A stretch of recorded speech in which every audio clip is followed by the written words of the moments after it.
সারা দেশে জেকে বসেছে তীব্র শীত। সিলেটে উত্তাপ ছড়াচ্ছে বাংলাদেশ প্রিমিয়ার লিগ ক্রিকেট। ধুমধারাক্কা ক্রিকেটের মাঝেই এবার ফুটবল উন্মাদনা কুমিল্লায়। বছরের প্রথম আবাহনী মোহামেডান লড়াইয়ের অপেক্ষায় কুমিল্লার শহীদ ধীরেন্দ্রনাথ দত্ত স্টেডিয়াম। দুই চিরপ্রতিদ্বন্দ্বীর লড়াইয়ের আগের সে তেজ না থাকলেও ঐতিহ্যবাহী দুদল আবাহনী মোহামেডান নাম শুনলেই যে মাঠের টানে ছুটে আসেন ফুটবল পাগল সমর্থকরা। এবারের মৌসুমে ফেডারেশন কাপে ঢাকা আবাহনী খেলেছে মোটে এক ম্যাচ। চট্টগ্রাম আবাহনীকে ৩-০ গোলে হারানোর ম্যাচে গোল করেন সুমন, ইব্রাহিম ও ইয়াসিন। ৩ পয়েন্ট নিয়ে বি গ্রুপে টেবিলের ৩-এ আছে আকাশী নীল। গ্রুপে মোহামেডান ছাড়াও তাদের সামনে আছে আরও ২ ম্যাচ, ফর্টিস ও রহমতগঞ্জ।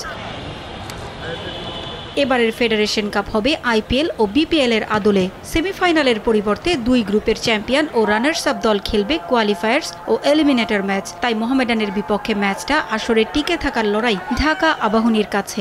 আমরা যেমন জেতার জন্য আসি, আমাদের বিপক্ষ দলও জেতার জন্যই আসে মাঠে। তো আমাদের যে প্ল্যানিং আছে, তো আমাদের ওই প্ল্যানিং অনুযায়ী যদি আমরা মাঠে খেলতে পারি, ইনশাল্লাহ আমরা ভালো একটা পজিটিভ রেজাল্টের আশা করছি। প্রতিপক্ষ মোহামেডান এই মৌসুমে রীতিমতো উড়ছে। প্রিমিয়ার লিগ ফুটবলে ৬ ম্যাচের ৬টিতেই জয়ে ১৮ পয়েন্ট নিয়ে শীর্ষে আছে তারা। ফেডারেশন কাপের শুরুতে রহমতগঞ্জের কাছে হারলেও চট্টগ্রাম আবাহনীকে ৬-০ গোলে বিধ্বস্ত করে ঘুরে দাঁড়িয়েছে সাদা কালো জার্সিধারীরা। আবাহনীর বিপক্ষে অপ্রতিরোধ্য যাত্রা ধরে রেখে কোয়ালিফায়ার্সের পথে এগিয়ে যেতে চায় মোহামেডান।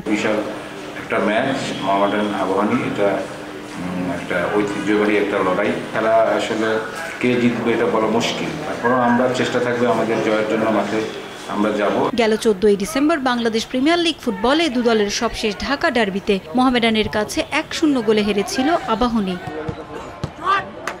পারভিন আক্তার, সময় সংবাদ।